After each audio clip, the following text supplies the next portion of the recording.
آپ کے مدرسے کی یوں تو بہت ساری خصوصیات ہیں جو ابھی ہمارے مولانا محمد مرسلین صاحب بھی بتلا رہے تھے، لیکن سب سے بڑی خصوصیت جو ہمارے سامنے ہے، حالانکہ آپ ابھی گھروں سے نہیں نکلے، آنے والے مہمان کہیں مہمانداری میں، مہمان نوازی میں لگے ہوئے ہیں، لیکن ہمارے بزرگ، ہمارے محترم اور ہمارے اساتذہ کہاں سے چل کر کے وہ آپ کے مدرسے میں تشریف لا چکے ہیں، اور پھر ہمارے حضرت سید مولانا ابوالکلام صاحب سید کا کسی مجلس کے اندر تشریف لے آنا، یہ سمجھو کہ مجلس ہماری خیر و برکت کی مجلس بن گئی۔ یہ ابھی حنیف ہمارے جو یہاں کھانا پکانے والے ہیں، یہ 100 روپے دے گئے۔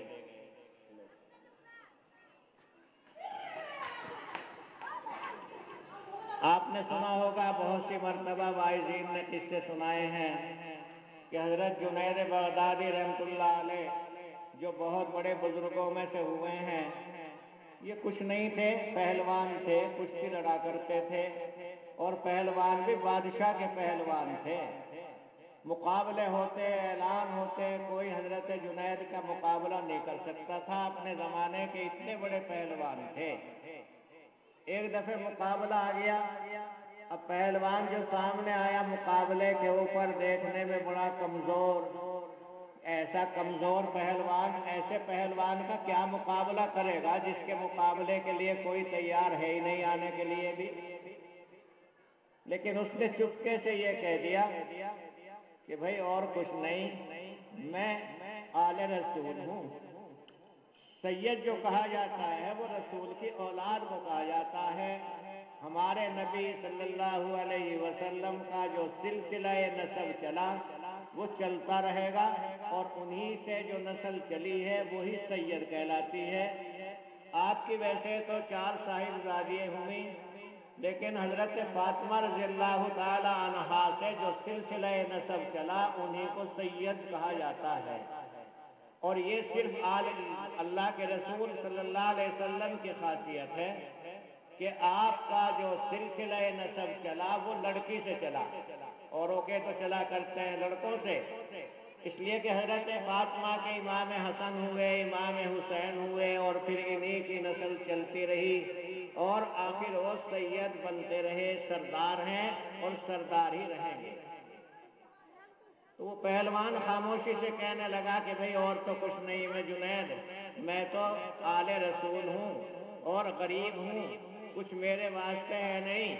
اب تمہارے ہاتھوں میں ہے کہ تم مجھے گراتے ہو یا میں تمہیں گراؤں۔ اور پھر حضرت جنید نے مقابلہ کیا، یہ دکھایا کہ بہت زوردار کشتی ہو رہی ہے، اور پھر ڈھرام سے خود نیچے گرے، اور آنے والا مقابل پہلوان اوپر،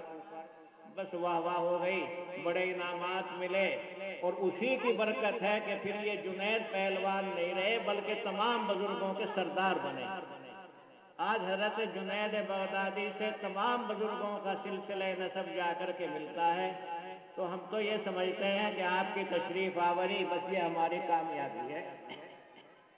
ویسے ہمیں امید نہیں تھی کہ آپ اس وقت تشریف لائیں گے، ہم سے جو بات ہو رہی تھی وہ تو رات کے وقت کی تھی، اچانک جو دیکھا تو آپ موجود، تو ہم نے سمجھا یہ تو ہماری اور خوش قسمتی ہے۔ اس کے علاوہ ہمارے محترم استاد جنہوں نے حضرت علامہ صاحب کے اس مدرسے سے جلال آباد تشریف لے جانے کے بعد اس مدرسے میں درس دیا، اور اس زمانے میں آپ نے یہاں پڑھایا کہ جس زمانے میں بحثانی میں کوئی سہولت نہیں تھی،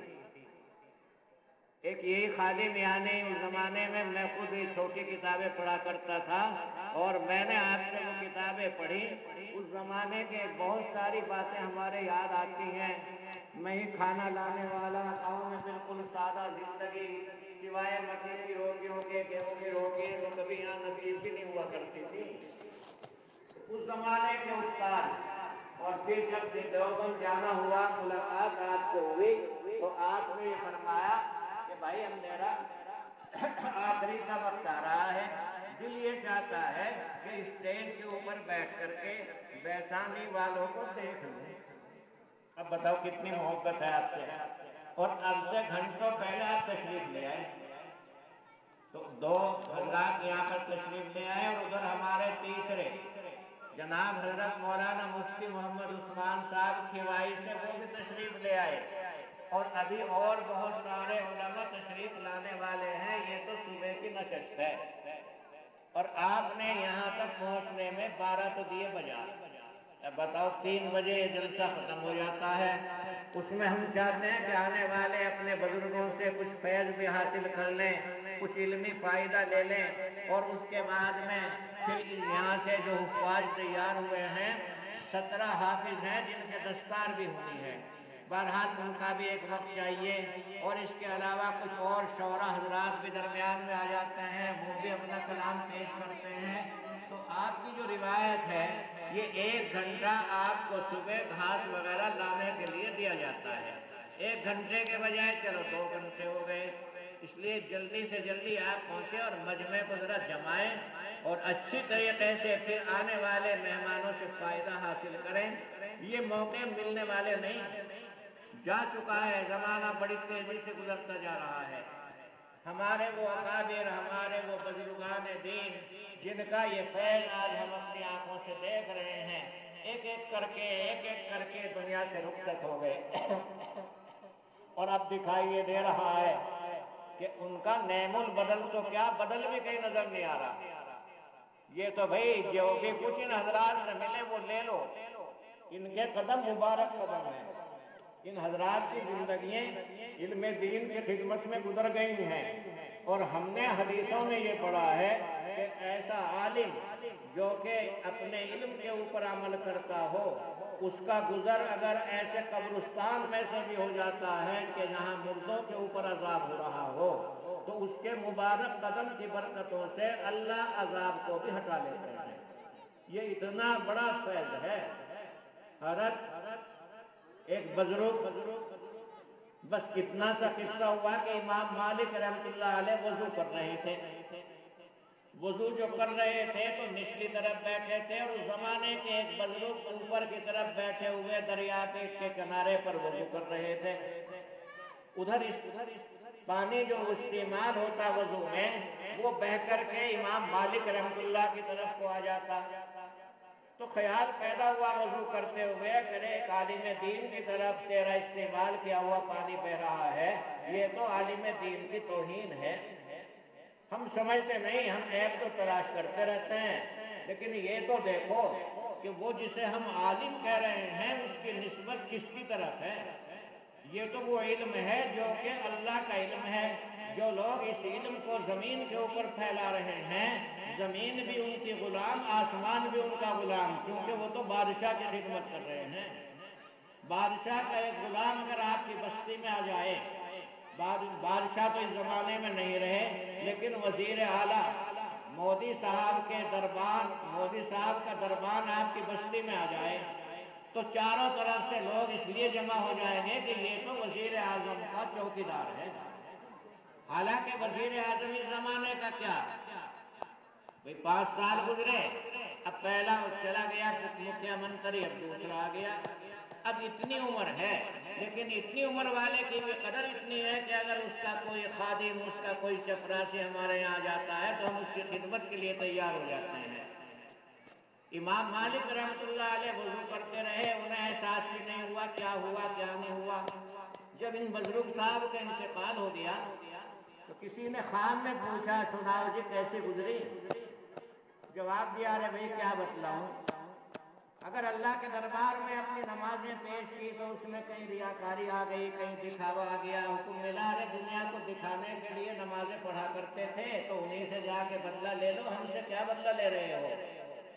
اگر روزے وغیرہ پیش کیے گئے تو جواب ملا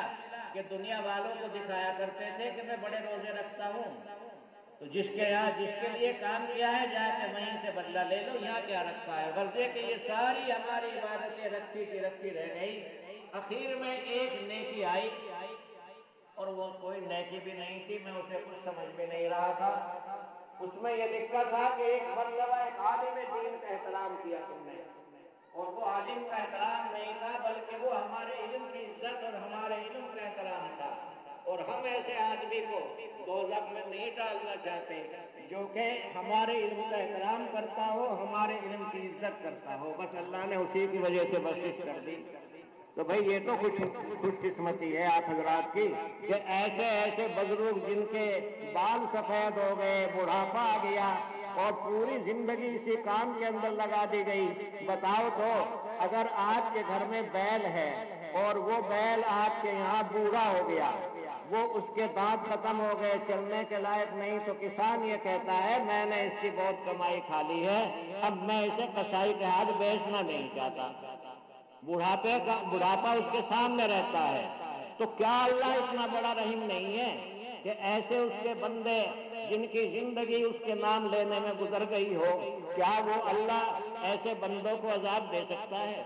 اور جب ایسے بندوں کو اللہ عذاب نہیں دے سکتا ہے تو کیا ان کو عذاب مل سکتا ہے جو ایسے لوگوں سے محبت رکھتے ہوں؟ ایسا نہیں ہو سکتا۔ وہ تو ارحم الراحمین ہے، وہ تو سب سے بڑا رحیم ہے۔ کہ کم گردد ہے صدر فرخند پہ ز قدر رفیعت بدرگاہ ہے، کہ باشند بست گدایان خیل و مہمان دار السلامت طفیل۔ ہم تو یہ کہہ دیں گے کہ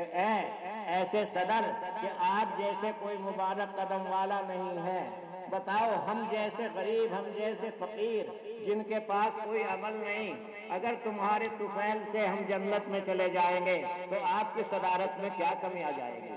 تو بھئی آپ بیٹھیے، آپ کی ماشاء اللہ چاروں طرف چرچے ہوتے ہیں، ہمیں معلوم ہے کہ ہاں آپ حضرات اپنے کام سے فارغ ہو گئے، ہماری مائیں بہنیں جو ہیں وہ بھی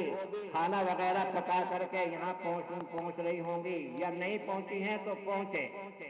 اگرچہ طبیعت یہ چاہتی تھی کہ ہم اپنے سید صاحب کے مبارک ہاتھوں سے دستار فضیلت کرائیں، لیکن آپ کا دوسری جگہ کا وعدہ بھی ہے، آپ کا یہ کرم ہے کہ آپ یہاں شروع میں تشریف لے آئے۔ بہرحال ہمارے دوسرے بزرگ یہاں موجود ہیں، ہمارے حضرت علامہ قمرالزمان صاحب بالکل بڑھاپے میں، اور صاحب تشریف لے آئے، تشریف فرمائے، اور بھی بہت سارے تشریف لانے والے ہیں۔ اب حضرت کا بیان ہوگا کیونکہ آپ اسٹیج کے اوپر تشریف لا چکے، دوسرے حضرات جلسے میں آپ کا انتظار کر رہے ہیں، تو آپ خاموشی کے ساتھ، محبت کے ساتھ آپ ان کی باتیں سنیں۔ وآخر دعوانا ان الحمدللہ رب العالمین۔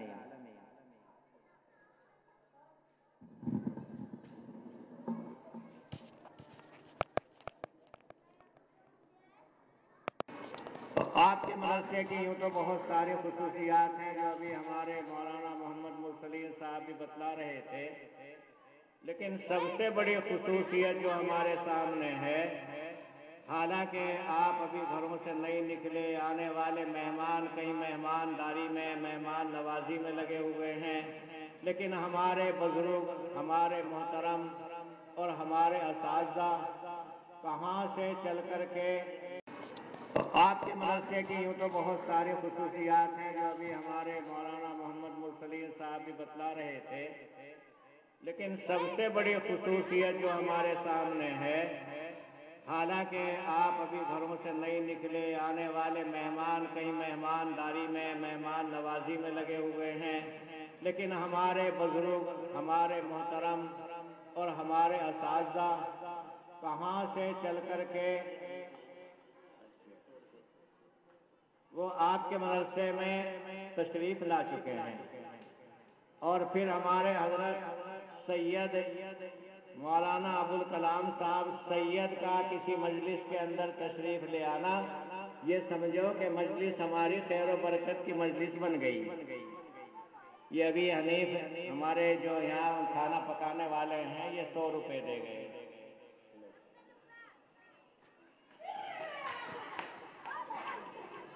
آپ نے سنا ہوگا بہت سی مرتبہ واعظین نے قصے سنائے ہیں کہ حضرت جنید بغدادی رحمۃ اللہ علیہ